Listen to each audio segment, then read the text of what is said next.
नमस्कार दोस्तों, मेरा नाम है सौरभ भरमाइक और मेरा घर है देवभूमि हिमाचल प्रदेश। आज मैं आपको अपने घर की कहानी सुनाने आया हूँ। मैं शिमला जिले के उस अंदरूनी हिस्से का रहने वाला हूँ जहाँ पहाड़ों की असली आत्मा बसती है। ये कोई पर्यटन गाइड नहीं है, ये मेरा वो अनुभव है जो मैंने इन ऊंची चोटियों के साथ जीते हुए सीखा है। मेरे लिए पहाड़ सिर्फ जमीन नहीं है, ये एक जीने का तरीका है। यहाँ की जिंदगी की रफ्तार बहुत धीमी है और ये धीमापन ही यहाँ का सबसे बड़ा सुकून है। शहरों का शोर यहाँ तक नहीं पहुँचता। यहाँ सुबह की शुरुआत किसी अलार्म से नहीं, बल्कि चिड़ियों की आवाज़ से होती है। पहाड़ों की हवा में एक खास जादू है। जब आप गहरी सांस लेते हैं तो आपको महसूस होता है कि ये हवा कितनी शुद्ध है, कितनी ताज़ा। इस हवा में देवदार के पत्तों की महक है और बर्फ़ से पिघलकर आई शुद्धता है। यही ऊर्जा इन पहाड़ों के लोगों को ताकत देती है। इन विशाल चोटियों को देखकर हमेशा एक बात समझ आती है कि इंसान कितना छोटा है और प्रकृति कितनी महान। ये पहाड़ हमें विनम्र होना सिखाते हैं और हमें अपनी जड़ों से जोड़े रखते हैं। हमारे यहाँ की ज़िंदगी सीधे सीधे प्रकृति पर निर्भर करती है। खेती हमारा आधार है। आप जहाँ भी देखेंगे, पहाड़ की ढलानों पर सीढ़ीनुमा खेत दिखेंगे। यह मेहनत का काम है, पर यहाँ की मिट्टी बहुत ईमानदार है। आप इसे जितना देंगे, यह आपको उतना ही अच्छा फल देगी। हमारा ये क्षेत्र अपनी उपज, खासकर सेबों के लिए जाना जाता है। सेब का पेड़ यहाँ सिर्फ एक पौधा नहीं है, ये यहाँ की पहचान है।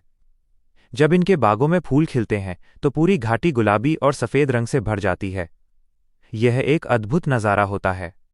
इसके अलावा यहाँ की स्थानीय राजमा, मक्की और दालें, हर चीज़ में पहाड़ की शुद्धता का स्वाद है। पहाड़ों में मौसम हर पल बदलता है और हम इन बदलावों के साथ जीना सीख लेते हैं। जब बर्फबारी होती है तो पूरी दुनिया शांत हो जाती है।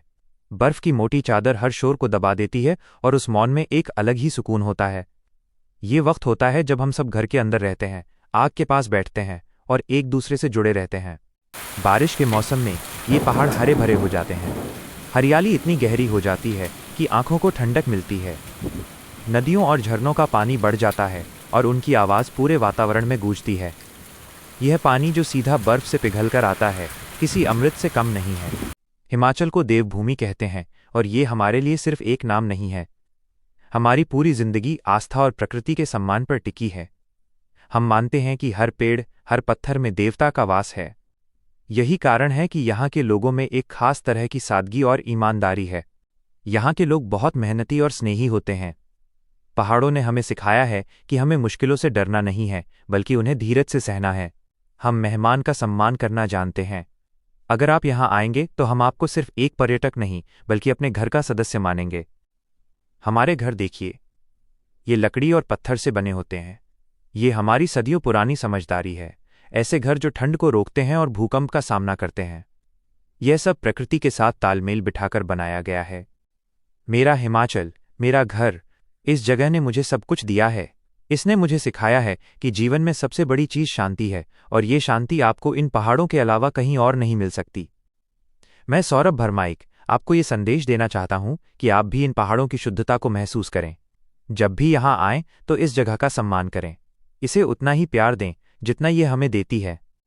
अगर आपको ये सफ़र मेरे साथ पसंद आया हो तो इस वीडियो को लाइक ज़रूर करें, शेयर करें और मेरे चैनल को सब्सक्राइब करना न भूलें। मैं आपको हिमाचल की और भी सच्ची कहानियाँ सुनाता रहूँगा। मिलते हैं अगली बार। तब तक के लिए जय हिमाचल, जय देवभूमि।